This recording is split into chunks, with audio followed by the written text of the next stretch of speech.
শান্তিতে নোবেল বিজয়ী ডক্টর ইউনূস এয়ারপোর্টে নেমে বললেন মুসলমান, হিন্দু, বৌদ্ধ, খ্রিস্টান, আদিবাসী, এমনকি আহমদিয়া, তাদের উপরে আমি শুনেছি কিছু কিছু অত্যাচার হয়েছে, এটি ঠিক না। কিন্তু তারপর থেকে এই পর্যন্ত ক্ষমতায় আসার পরে তিনি কিন্তু শক্ত করে একটি শব্দ উচ্চারণ করেননি। ঠিক আছে, ৭২-এর সংবিধান যখন পঞ্চম সংশোধনীর মাধ্যমে বিসমিল্লাহির রহমানির রহিম আসলো এবং ৮৮-তে অষ্টম সংশোধনীর মাধ্যমে যখন রাষ্ট্রধর্ম ইসলাম হলো, তখন আমাদেরকে রাষ্ট্রটি আর দুই ভাগ করে দিল ধর্মের ভিত্তিতে। আমরা বাধ্য হলাম, মুক্তিযোদ্ধা কাজল দেবনাথ, বাঙালির কাজল দেবনাথ, সকল আমরা বাধ্য হলাম হিন্দু, বৌদ্ধ, খ্রিস্টান ঐক্য পরিষদ করতে। সংখ্যালঘু আমাদেরকে করা হয়েছে, অধিকারের দিক থেকে আমরা সংখ্যালঘু না। হ্যাঁ, জনগণের দিক থেকে ধর্মীয় যদি গণনাতে আমরা, কিন্তু অধিকারে কিন্তু সংবিধানে এখনও আছে সবার।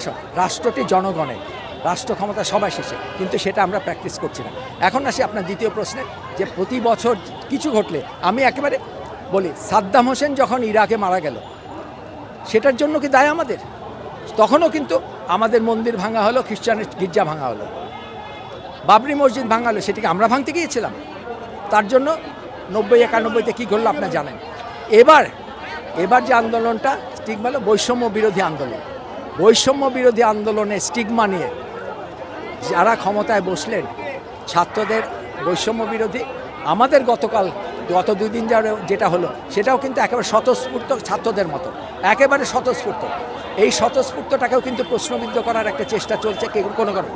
কিন্তু আমাদের কথাটা, নোবেল বিজয়ী, শান্তিতে নোবেল বিজয়ী ডক্টর ইউনূস এয়ারপোর্টে নেমে বললেন মুসলমান, হিন্দু, বৌদ্ধ, খ্রিস্টান, আদিবাসী, এমনকি আহমদিয়া, তাদের উপরে আমি শুনেছি কিছু কিছু অত্যাচার হয়েছে, এটি ঠিক না।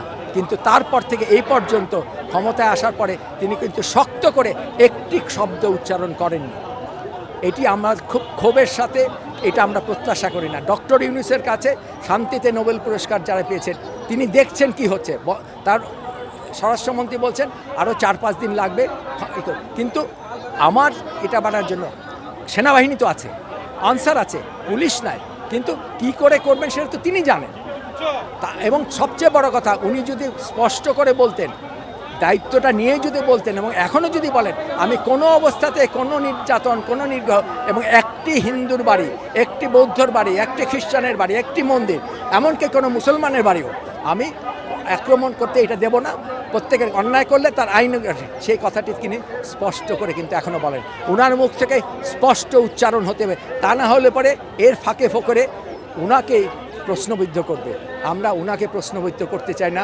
আমরা ছাত্রের এই বিপ্লবে যে অর্জন, বৈষম্য বিরুদ্ধে বাংলাদেশ করার যে অর্জন, সর্বশেষ হিন্দুরা বারবার মার খায়, বারবার মার খেতে খেতে যেখানে এসে দাঁড়িয়েছে, এই প্রথমবারের মতো সারা দেশে হিন্দুরা কিন্তু নিজের মেরুদণ্ডে সোজা হয়ে দাঁড়িয়েছে। এটাকেও যেন প্রশ্নবিদ্ধ না হতে দেয়, এই দিকটা আমি ডক্টর ইউনূসের কাছে, জাতির কাছে, দেশবাসীর কাছে রাখছি এবং বলতে চাই, বাংলার হিন্দু, বাংলার মুসলমান, বাংলার বৌদ্ধ, বাংলার খ্রিস্টান, বাংলার আদিবাসী, এরা কেউই কারোরই দেশাত্মবোধ ডক্টর ইউনূস বা অমুক বা তমুক বা তমুক, আমি ডক্টর ইউনূসকে কিন্তু প্রতীকী অর্থে বলছি, কারোর থেকে কম নয়। হ্যাঁ, আমরা দেশপ্রেমিক।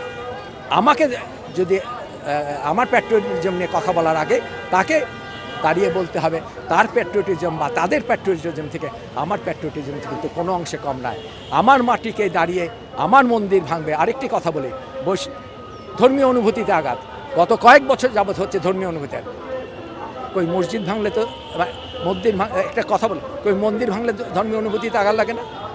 প্রতিমা ভাঙলে লাগে না? বারবার প্রতিদিন, প্রতি রাতে, প্রতিদিন ভাঙতেছে, কই সেখানে তো আমরা কিছু পাই না। সেখানে তো বলা হচ্ছে না যে, আমার প্রশ্ন সেই জায়গায় বারবার সেই প্রশ্নবিদ্ধ। আসলে গোড়া থেকে তাকে প্রমাণ করতে হবে বৈষম্যহীন, স্টিগমা লাগালেই চলবে না, বৈষম্য বিরোধী অন্তরে ধারণ করতে হবে, সেটাই আমাদের প্রত্যাশা।